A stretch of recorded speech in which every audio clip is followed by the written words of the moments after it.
What is an unwritten rule that all guys follow? If a friend buys you a drink, you don't pay it back, you just buy the next round. Studied this in anthropology. Reciprocal bonding. One of my psych professors has done a few experiments on this, specifically taking turns shouting rounds in Australian drinking culture. Turns out people don't like when you skip out on shouting. Who would have thought? Do not, in any way, be that guy. Oh. Screw that guy. That guy is literally the worst. When you go in for a handshake, you don't grab the other man's penis. Wait, either you do grab the other man's penis. Damn it, I've been doing it wrong this whole time. Thank you for your wisdom. If possible, every other urinal. My husband agrees but says it's rude not to compliment each other's watch. The office building I work at has 3 urinals. I always choose 1 or 3. A dude who works in one of the other offices always chooses urinal 2, whether 1 and or 3 are open or not. One of these days I'm going to explain man law to him. Urinal 2 can only be used if both 1 and 3 are occupied.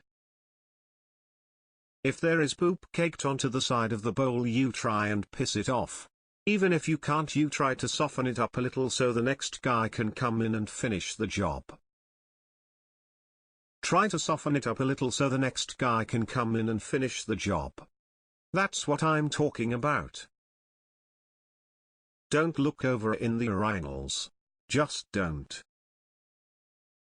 Some guy turned to me at the bathroom the other day and told me I had a nice watch. Super weird, but I'll take the compliment. And no talking. There is nothing that needs to be said that can't wait 30 seconds until you are both finished.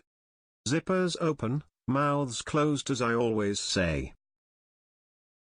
Nod up for an acquaintance, nod down for a stranger. Your nod up represents a gesture of greetings.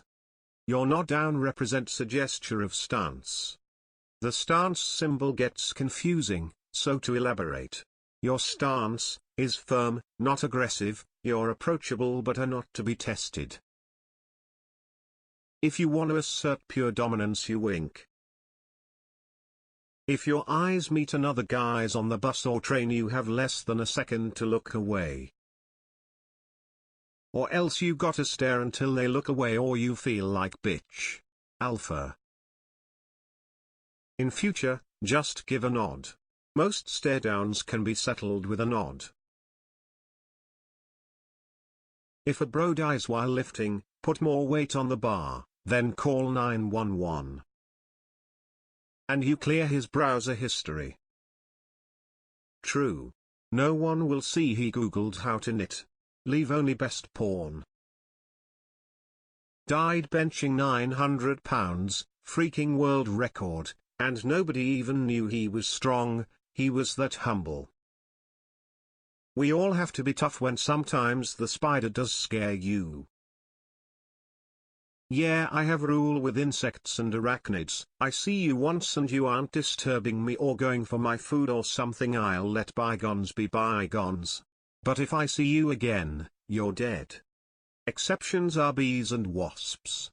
Bees, I'll do whatever it takes to get them out of my house, but I won't kill them for obvious reasons. And on the inverse, wasps just get killed, no second chances or anything, just death. It's okay to abandon your friends on a night out if you're getting laid. Had to explain this to so many girls before. Not all cases is when I'm getting laid, but also brothers. Yeah, so let's go to somewhere quiet. But we can't leave your friend. He's sober, it's not a big deal. But no man left behind. This isn't war. This is a bar. Unless they're ducked up. It's all men get left behind. When you dry your ass or balls with a towel, it resets by the next day and you can use that side for your face again. If you have to get up for beer, you must ask if anyone else needs one.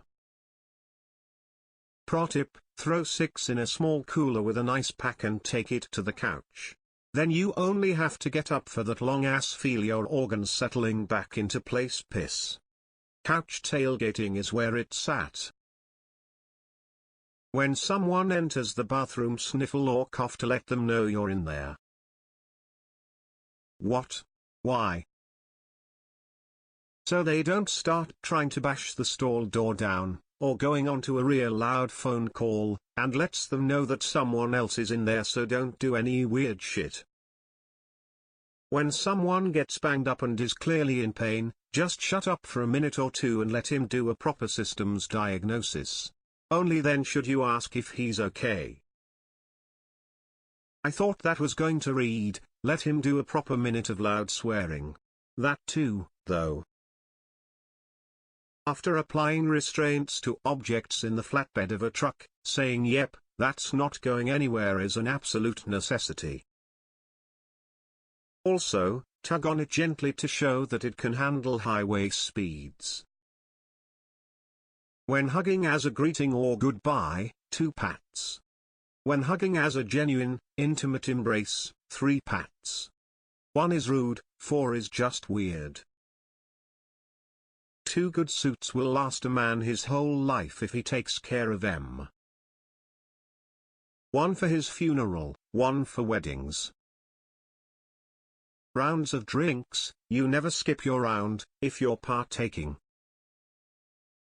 And to add to that, if you offer to buy a round of shots, and people take the shots, you never hold that over someone else's head. I.e. I bought all of you guys shots, now you buy me some. If you come across someone with your same shirt/outfit, it's mandatory to salute or high-five. You forgot to mention bald guys saying, nice haircut to each other. Urinating in the shower is multitasking. Yes, and the shower cleans itself afterwards. When at a stop sign and you are in the passenger seat, you lean back so the driver can see past you and if the way is clear. Girls seem to need to be told, but guys just seem to do it automatically. Never, ever make eye contact whilst eating a banana. Damn straight. Always bring the banana to your mouth to take a bite, not the other way around, and always show your teeth when you do so. This will ensure that no one mistakes your tasty snack for blowjob practice. You must question your masculinity or purchasing habits if you can't bring all the bags in from the car in one trip. There are a few exceptions to this rule. If it didn't fit in the main part of the cart, it doesn't count as an extra trip. Things like large bags of pet food, large bags of rice, packages of water bottles, just buy reusable ones, get a pass. Basically, if it took 2 hands to get it in the cart and doesn't fit in a bag, you are clear. If you have to use a flat cart in the store, you get a pass. Fragile items get a pass. If you had to put down your seats or couldn't close the trunk, you get a pass. If you have luggage of more than one person, especially if you have kids or a female sew. Multiple shopping stops may require multiple bag trips. You are still required to try and do it in as few trips as possible. You are exempt if you have to carry a kid. I'm surprised no one's mentioned this. If there's 1 beer left in your friend's fridge and it's not yours, you don't take it. You leave it for him. Unless he offers it to you, in which case it becomes fair game.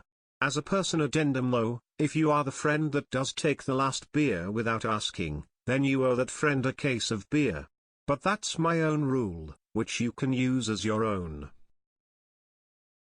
If bro number 1 is attempting to woo someone they are attracted to, bro number 2 is to at minimum not interfere, unless there be an emergency situation, which includes, but is not limited to, the death/serious injury or illness of a family member or close friend of bro number 1. A member of the bro group about to have imminent trouble with law enforcement or venue security. Bro number 2 having prior knowledge of the person of affection being crazy / not. Bro number 1's preferred gender identity / being too intoxicated or underage to consent. The venue being on fire / major earthquake. However, bro number 2 should make an attempt to reconnect bro number 1 and the person of affection in the parking lot. Bring back a man's tools. If you break it, replace it. That's a real man's rule. All the Uriah rules are just fun to break when you're older. And you replace it with a tool of equal or greater quality. Not cheap $10 crap.